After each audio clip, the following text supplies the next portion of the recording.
Bom, bora falar de Cloud Code. Talvez seja a melhor ferramenta de codificação que existe no mercado, vide que vários providers de construção com IA usam os modelos do cloud por trás. Cloud Code é uma solução da própria Anthropic, desenvolvedora do modelo do cloud, para que você faça desenvolvimento de tecnologia usando agentes. Então, eles construíram todo o System Prompt e a grande diferença que existe desses tipos de modelo, Cloud Code, Gemini e CLI, é que eles funcionam dentro de um terminal. Aquela telinha que lembra o DOS, para quem tem idade suficiente. E outra coisa legal que a gente vai ver hoje é um MCP. Então, é uma ferramenta que o Cloud Code vai poder utilizar. E é o MCP da Playwright, que foi desenvolvido pela Microsoft, como vocês podem ver na logo ali. E hoje, especificamente, a gente vai usar a extensão do Chrome para usar esse MCP. O que essa ferramenta permite? Permite que esse agente de código consiga ver, entre aspas, a tela, consultar o que você está carregando ali, tanto no aspecto visual quanto o console, né? Quando dá erro, quando dá algum tipo de problema. Isso é bem relevante porque muitas vezes quando a gente está fazendo alguma coisa com IA, se não é uma plataforma super bem azeitada em relação ao front, às vezes fica feio. Então, qual que é o objetivo de hoje? O objetivo é a gente fazer a configuração do MCP numa pasta nova e a gente vai analisar uma base de dados em CSV. É uma base de dados que eu puxei do Kaggle aqui, que tem a lista dos melhores filmes, ou dos 500 ou 600 melhores filmes por ano, desde 1960 até 2024. Então é um arquivo aí de quase 20 megas de tamanho. E o objetivo é que, ao final dessa sessão de codar, né, com o Cloud Code, a gente sai de lá com um dashboard com a análise feita. Disclaimers importantes. Se você tentar seguir o passo a passo que eu vou seguir aqui, esses são os pré-requisitos importantes para seguir. Então vai precisar ter o Node.js instalado, que é quase que um framework para rodar JavaScript. O Python, que é a linguagem que eu vou usar. Então tem algumas bibliotecas em Python que a gente vai precisar. A gente vai precisar também ter o Playwright já instalado. A gente também vai precisar ter a extensão do Playwright para o Google Chrome também já instalada. E a instalação do Cloud Code. Com esses pontos fechados, a gente consegue ir para o nosso exemplo prático. Mais um disclaimer importante: é pago. Então, eu não sou assinante do ChatGPT, sou assinante do Cloud. E na minha assinatura, que é a assinatura no preço padrão de US$ 20, a gente até brinca que é o preço padronizado do mercado, tudo é US$ 20. Na minha assinatura, eu tenho direito a uma certa quantidade de requests por hora e tudo mais. Então tem funcionado super bem para mim. Beleza? Então vamos cair para dentro.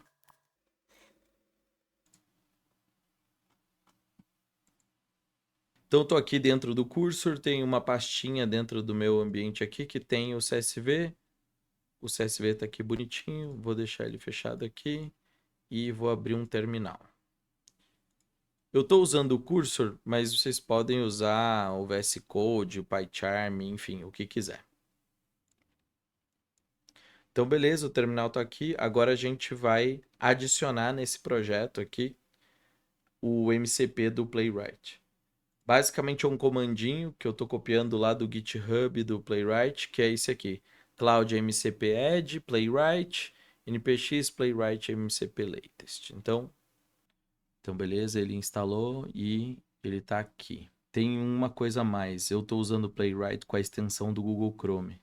Então eu vou entrar aqui nas configurações. Vou achar exatamente o projeto que a gente acabou de adicionar. Então, beleza, estou aqui dentro da pastinha. E aí, para que funcione a extensão, tem que colocar um vírgula, extension aqui, salvar esse cara. E beleza, essa é a única configuração que a gente está fazendo aqui. Então, beleza, configurado aqui, a gente vai ter que rodar um comandinho que é chamar o Cloud. Beleza, Cloud chamado aqui, ele está configurado. Vamos ver se o nosso MCP está funcionando aqui. Vocês podem ver que ele está dizendo que tem um MCP conectado, que é o Playwright. A gente pode dar Enter para ver os detalhes.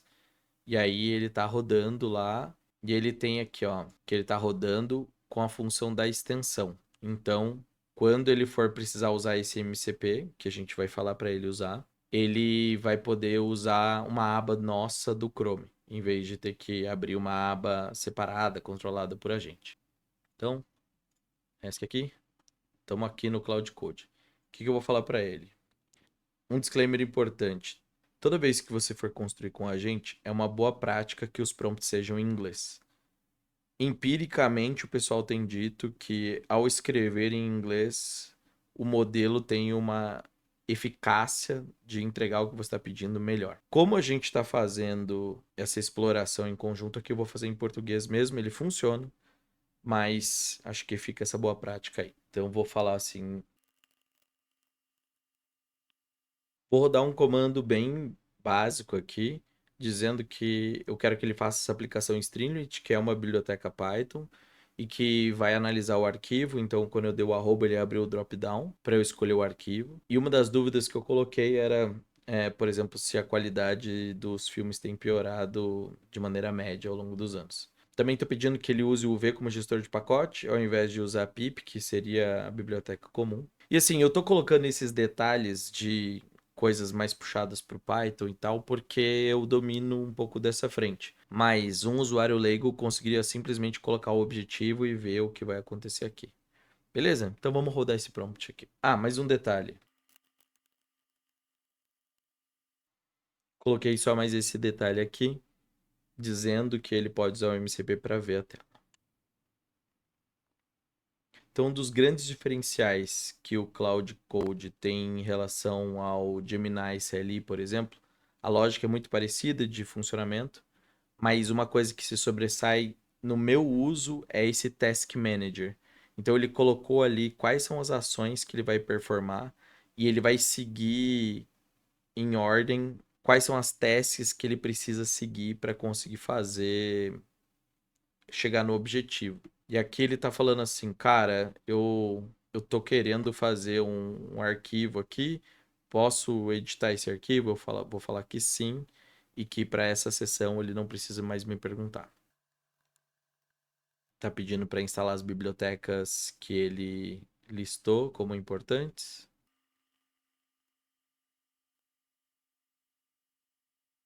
Ó, o que aconteceu agora? Ele rodou, tá? A aplicação tá funcionando aqui, já puxou ela para a tela. E agora ele está usando o MCP para querer enxergar a aplicação. Então, primeiro eu vou mostrar a aplicação para vocês. Então, a aplicação que ele criou foi essa aplicação aqui. Já tem erro aqui, tá vendo? Legal. Vamos dar a visão para ele, para a gente ver se ele vai corrigir. Então, ele quer acessar, vou dizer que sim. E aqui ele vai me perguntar qual é a sessão que eu vou liberar. Eu vou liberar justamente a que ele criou aqui. Ó, ele identificou um erro que a gente viu ali.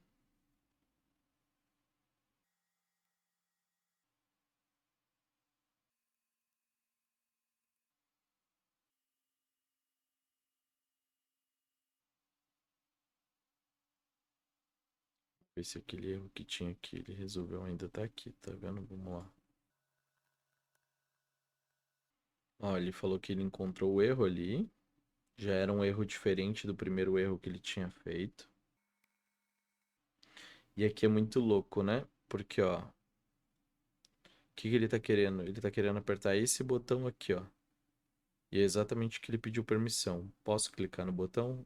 Vou falar que sim. Agora ele tá querendo tirar um screenshot para ver se tá tudo certo. Pelo jeito ele tentou tirar um screenshot, mas como a tela é grande, não tá cabendo. E aqui ele vai me perguntar qual é a sessão que eu vou liberar. Eu vou liberar justamente a que ele criou. Criei a aplicação. A qualidade média dos filmes não tem degradado ao longo do tempo. Na verdade, é uma ligeira melhora. Principais descobertas, a tendência é positiva. O rating aumentou de 6 para 6,33. Correlação fraca. Beleza. A análise está pegando de 1950 a 2023. Dataset. Agora não tem mais o erro aqui. Joia. Então essa é a conclusão. Vamos provocar ele aqui. Ah, ele tem aqui, ó, insights adicionais. Vamos falar o seguinte para ele.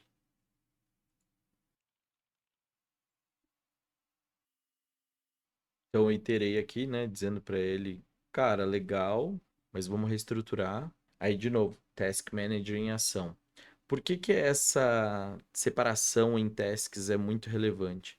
Porque quando você pega um bloco de trabalho muito grande e você coloca para a LLM resolver, ela pode esquecer, ela pode simplesmente não ter o uso mais eficiente dos recursos dela para endereçar aquela task completa.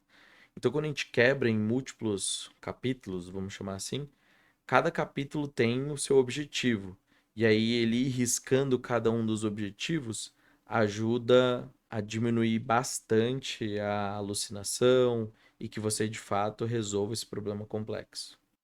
Tá iterando loucamente, acessando lá o MCP, vendo como tá, indo e voltando, indo e voltando. Então o uso desse MCP é muito bom porque você dá acesso para a IA conseguir não só ver o código que ela está gerando, mas também ver o resultado do código na tela real. Isso permite que para UX, UI seja muito, muito melhor e permite que você diminua um monte essas indas e vindas para ir corrigindo erros, né? Então vamos ver aqui o que ele falou, beleza, falou um monte de coisa. Vamos ver. Então, vocês lembram da primeira versão? Essa é a segunda versão, né? Volume de produção, rating médio versus rating mediano, mapa de calor por década. Então, aqui nos anos 70 e 90, a produção foi bem ruim e depois foi melhorando. Aqui que tá as abas, ó. Início, análise temporal, análise por década, insights detalhados e sobre. Assim, gente, eu não conheço uma ferramenta que consiga te trazer essa profundidade nesse tempo que a gente fez. Disclaimers importantes. Eu pedi para ele usar alguns gerenciador de pacote, por exemplo. Ele fez algumas cagadas, eu corrigi ali porque eu vi o erro acontecer. Então, assim, eu sou zero técnico, não sei nada, vou falar aqui sem nenhum nome e tudo mais. Você pode ter uma chance maior de que ele cometa erros que você não faz a menor ideia e que às vezes ele vai conseguir corrigir, às vezes ele vai rodar em falso naquele erro. Quanto mais específico você conseguir ser, melhor vai ser. E também é uma ferramenta que está em constante evolução e que não é para terceirizar o desenvolvimento e o pensamento para essas ferramentas, mas sair do zero, né? Sair de um dataset frio para algo, agora daria para a gente vir aqui, ver o código e falar, cara, beleza, agora deixa eu tentar entender o que ele fez e de que jeito ele fez para que eu possa aprender. Então, aprender, conseguir entender o que está sendo usado, como está sendo usado, isso é uma baita ferramenta. Vocês viram da primeira versão para a versão depois que ele fez de usar o MCP, mudou completamente a cara. Essa possibilidade de oferecer esse contexto, que não é só o código que ele está gerando, e o resultado do código que ele está gerando, para poder comparar, debater e discutir em cima disso, cara, isso é absurdo, fantástico, fantástico. Recomendo demais que teste. De novo, o Cloud é pago, mas tem o do Gemini, que na minha visão e no meu uso tem sido uma qualidade inferior, mas é de graça, completamente de graça, e você conecta usando a sua conta do Google. Eu fiz um vídeo instalando isso e também tem um post escrito para quem é chegado em ver lá o texto de como, né, do absoluto zero instalar o Gemini e fazer funcionar. Vou deixar num card aqui. Beleza? Valeu.